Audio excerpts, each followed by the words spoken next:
I need you to know that I still check the reviews. Every few months, I'll search the address on Google Maps, pull up the listing, if it's even still active, and scroll through what other people have said. I'm looking for something special, some acknowledgement that I'm not crazy, that what happened in that house wasn't just in my head. But the reviews are always the same. Great host, clean and comfortable. Would definitely stay again. 5 stars. 5 stars. 5 stars. It makes me feel insane. This was back in October.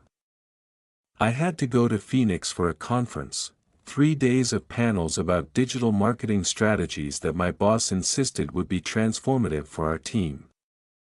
The company booked my flight but said I had to find my own accommodation and expense it later. The hotel nearest the convention center was charging $340 a night, which felt obscene, so I went to Arneb instead. The listing I found was perfect, or seemed that way. A private room in a house about 20 minutes from downtown, $68 a night, superhero rating, hundreds of positive reviews. The photo showed a tidy guest bedroom with southwestern decor. Terracotta walls, a wooden headboard, those little cactus figurines on the dresser. The host's name was Janet. Her profile picture showed a middle-aged woman with long dark hair and a friendly smile standing in front of a garden. The bio said she was a retired school librarian who loved hosting travelers and sharing recommendations for local restaurants. She accepted my booking within an hour. Her message was warm and detailed. "So excited to have you," she said. "The conference center is about a 25-minute drive, but there's very little traffic in the mornings. I'll leave some breakfast items in the kitchen for you. Check-in is any time after 3 p.m. Just let me know when you're arriving and I'll make sure I'm home." I landed in Phoenix on a Wednesday afternoon. The Uber driver had trouble finding the house. It was tucked into one of those sprawling residential neighborhoods where all the streets have names like Saguaro Vista Lane and every third house looks identical. When we finally pulled up, I saw a single-story ranch-style home, beige stucco with desert landscaping out front. It looked exactly like the photos. Janet opened the door before I could knock. She was shorter than I'd imagined, maybe 5 feet 2 inches, wearing a purple fleece and khaki pants. Her smile was broad and genuine. "You must be Marcus," she said. "Come in. Come in. How was your flight?" I gave her the usual pleasantries while she led me through the house. The interior was exactly what you'd expect: Pottery Barn furniture, family photos on the walls, a faint smell of lavender air freshener. She walked me down a hallway to the guest room, which looked identical to the listing photos: clean white linens, a reading lamp, and a small desk by the window. "The bathroom's just across the hall," Janet said, gesturing. "You'll have it all to yourself. I use the master bath. The kitchen's open anytime you need it. Oh, and I should mention I keep pretty quiet hours. I'm usually in bed by 9 o'clock, so if you come in late, just try to be considerate." "Of course," I said, "I really appreciate this." "My pleasure. I love meeting new people," she said, clasping her hands together. "What brings you to Phoenix?" I explained the conference, and she nodded enthusiastically, asking follow-up questions about what I did for work, where I was from, and whether this was my first time in Arizona. The conversation felt normal. She seemed lonely, maybe in the way that some older people living alone do, but not weird. "Not yet. The first night was fine. I grabbed dinner near the convention center, came back around 8:30, and Janet was watching TV in the living room. She waved but didn't try to chat. I went to my room, answered some emails, and went to sleep. The conference started the next morning.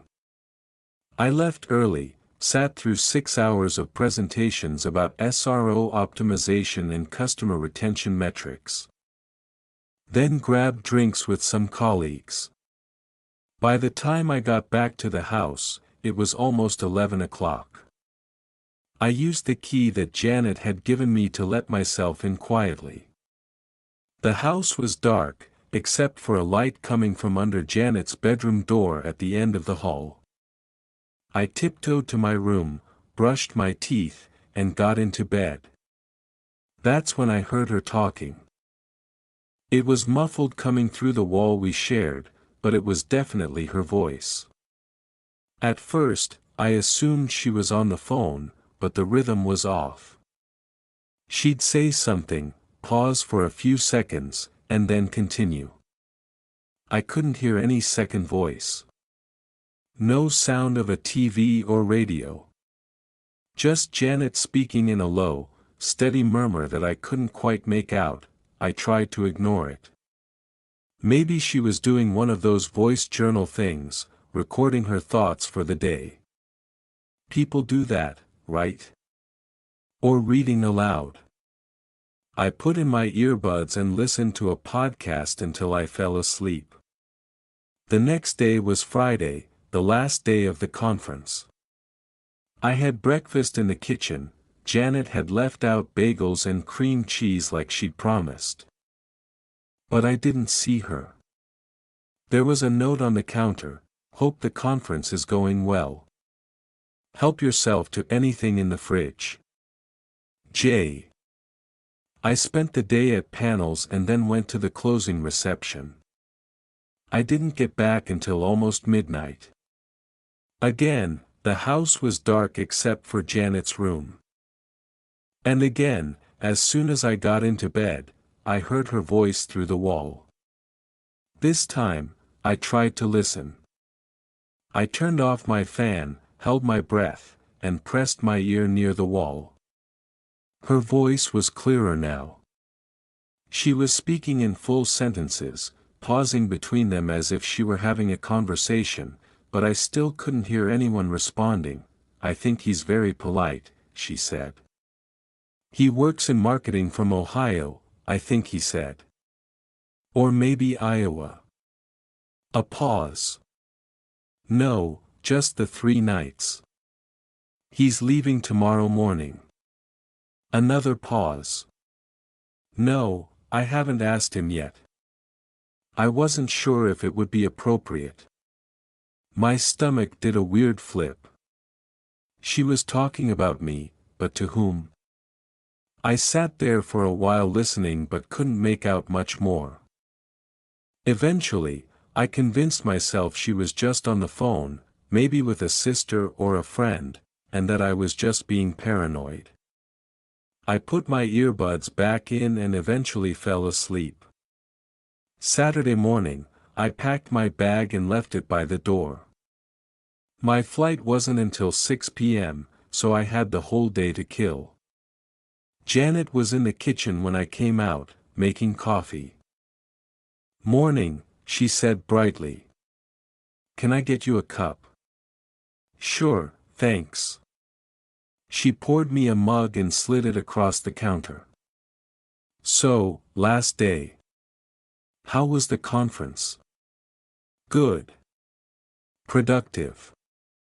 I added some cream to the coffee, trying to act normal, even though my mind was still circling around what I'd heard the night before.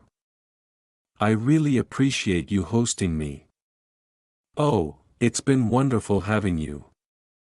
She tilted her head, her expression shifting to something more tentative. "Actually, I wanted to ask you something before you go." My chest tightened. "Yeah. Would you mind writing a review? It really helps with the algorithm, you know, even just a few sentences. I exhaled. Of course, I'll do it today. Thank you so much. She smiled, but there was something slightly off about it, like she was studying my reaction. I finished my coffee and said I was going to drive around Phoenix for a bit, maybe see some sights before my flight. Janet walked me to the door. Safe travels, she said. It was so nice meeting you. I should have left it there.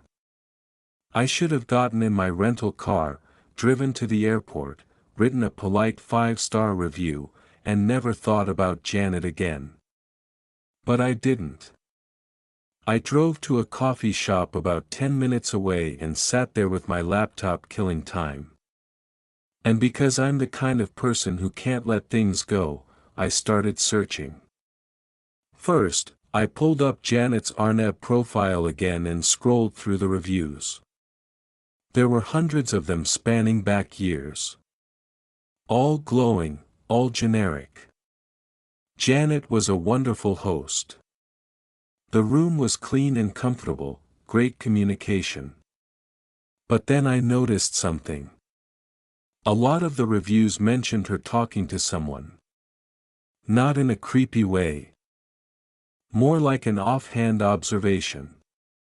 Janet was lovely, though I did hear her on the phone late at night a few times. Sweet lady, very chatty.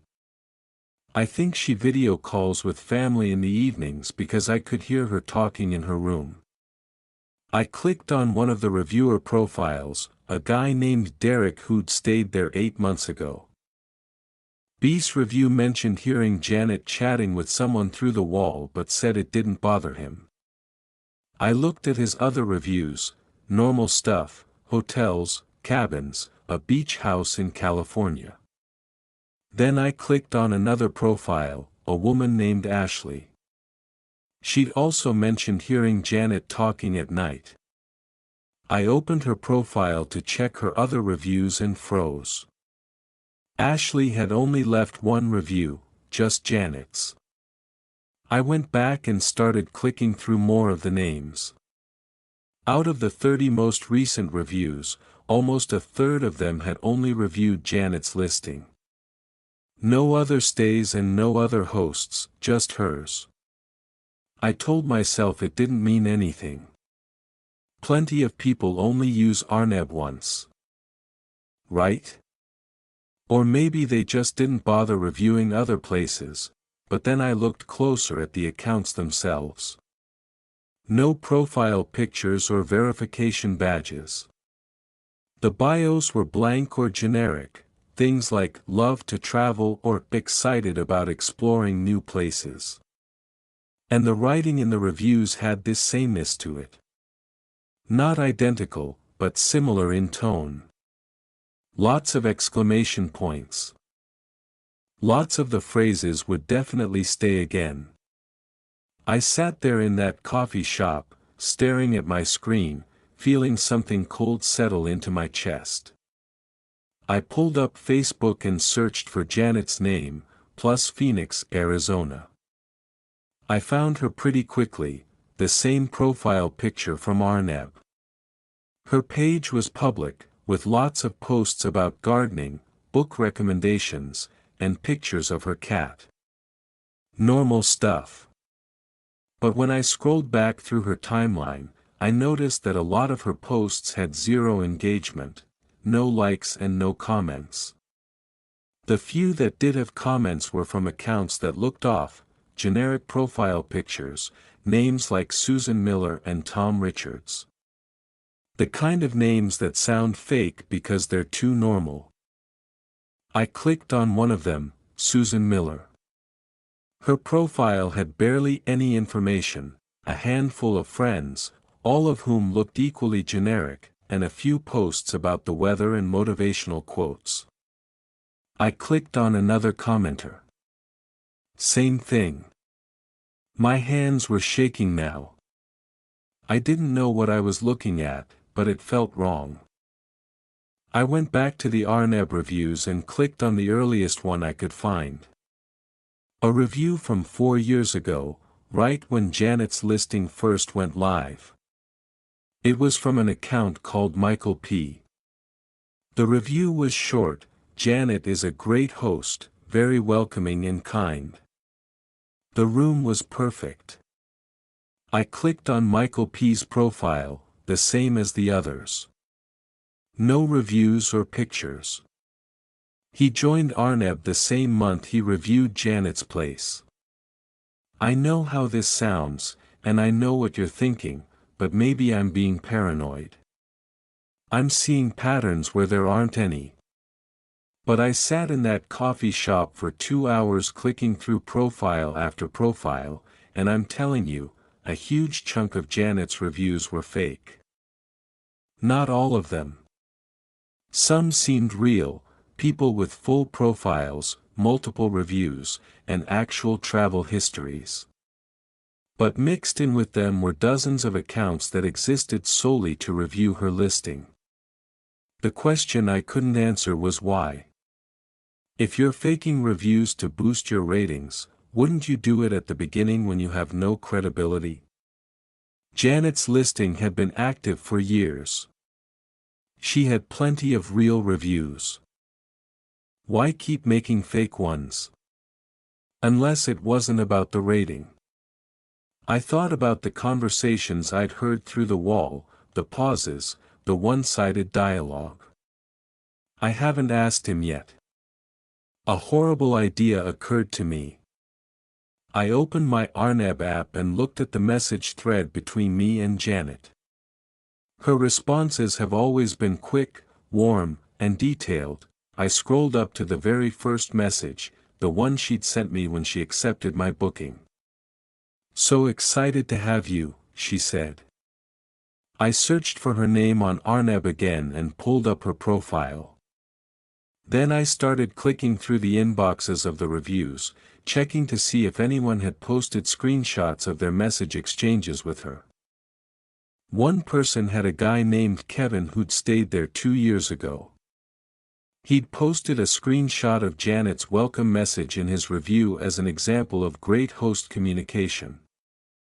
The message was nearly identical to mine. Same exclamation point, same phrasing. "So excited about meeting you. Check-in is anytime. After 3 p.m. Just let me know when you're arriving, and I'll make sure I'm home." I felt dizzy. I don't know what I thought I'd find when I drove back to her house. Maybe nothing. Maybe I just needed to see the place one more time to confirm I wasn't losing my mind. It was almost 4 p.m. when I pulled up. My flight was in 2 hours, but I wasn't thinking about that. I sat in the car for a minute, staring at the house. It looked exactly the same as it had 2 days ago: quiet, suburban, normal. I got out and walked up to the door. She forgot to take the key she'd given me, but I didn't want to just walk in, so I knocked. No answer. I knocked again, louder this time. Still nothing. I tried the doorknob. It was unlocked. I pushed the door open slowly. Janet. The house was silent. I stepped inside, my heart pounding in my chest. Everything looked the same. The same furniture, the same lavender smell. But something felt different. I couldn't quite put my finger on it. I walked down the hallway towards my room. The door was open. The bed was made. The room was spotless, like I'd never been there. I turned and looked at Janet's door. It was closed. I should have left. I knew that, but I didn't. I walked over and pressed my ear against the door. Silence. I knocked. "Janet, are you home?" Nothing. I turned the knob and opened the door. The room was empty. Not just empty of people, empty of everything. No bed, no furniture, no curtains, just bare walls and a carpet with vacuum lines. I stood there staring, my brain struggling to process what I was seeing. And then I noticed the phone on the floor in the corner. A landline, beige and old-fashioned, with a cord that wasn't plugged into anything. I walked over and picked it up and put it to my ear. Silent, not even a dial tone. I turned and looked at the wall I'd shared with this room. The wall I'd heard her voice through. I left the house and drove straight to the airport. I didn't write a review. I didn't message Janet. I just wanted to get on the plane and go home. But when I landed in Ohio and checked my phone, there was a notification from Arnab.